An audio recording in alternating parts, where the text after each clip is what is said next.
Jail की ठंडी सलाखों के पास खड़ी जहां आरा की आंखों में नफरत की आग भड़क रही थी, वो सरमत को घोर कर गुर्राई। तुम सारी जिंदगी यहीं सड़ोगे, तुम्हारी लाश ही यहां से बाहर जाएगी। ये कहकर वो एक तंजिया मुस्कुराहट के साथ वहां से निकल गई। घर पहुंचते ही इसने अपनी मुलाजमा इसिए को हुक्म दिया, शाहजहान के फरीज का सारा खाना निकालो और मेरे पोर्शन में रख दो। जब थका हारा शाहजहान घर आया और खाली फरीज देखा तो उसके होश उड़ गए। गुस्से में वो सीधा जहां आरा के कमरे में जा पहुंचा। तुम्हारी हिम्मत कैसे हुई मेरा खाना लेने की? वो चीखा। जहां आरा आहिस्ता आहिस्ता इसके करीब आई।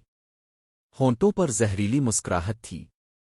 जिससे मैं मोहब्बत करती हूं, इसकी हर चीज मेरी होती है, और तुम तो सिर्फ मेरे हो। ये अल्फाज जैसे जादू थे। शाहजहान एक लम्हे के लिए इसके सिहर में कैद हो गया और खामोशी से वहां से चला गया। लेकिन असल खेल तो अभी शुरू होना था। अगले दिन रास्ते में अचानक जुनेद इसकी गाड़ी के सामने आ गया। आंखों में आंसू, आवाज में दर्द। भाई, जहां आरा से बच जाएं, इसने मेरा घर तबाह कर दिया। वो दूसरों के रिश्ते तोड़कर खुश होती है। ये सुनकर शाहजहान के कदमों तले जमीन निकल गई।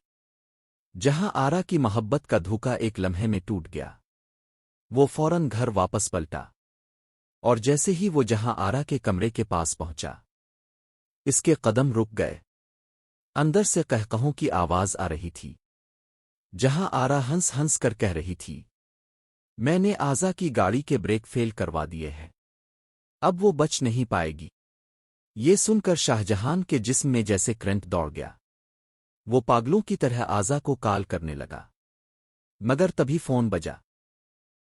आजा का खौफनाक एक्सीडेंट हो गया है। अस्पताल का मंजर दिल दहला देने वाला था। आजा खून में लथपथ ऑपरेशन थिएटर में जिंदगी और मौत से लड़ रही थी। डॉक्टर बाहर आया और बोला, फौरन 5 लाख रुपए और खून का इंतजाम करें, वरना हम उन्हें नहीं बचा सकते। एक तरफ जहां आरा अपनी जीत का जश्न मना रही थी, और दूसरी तरफ शाहजहान अस्पताल के फर्श पर टूट कर रो रहा था। तभी जुनेद एक फरिश्ता बनकर आया। इसने फौरन पैसे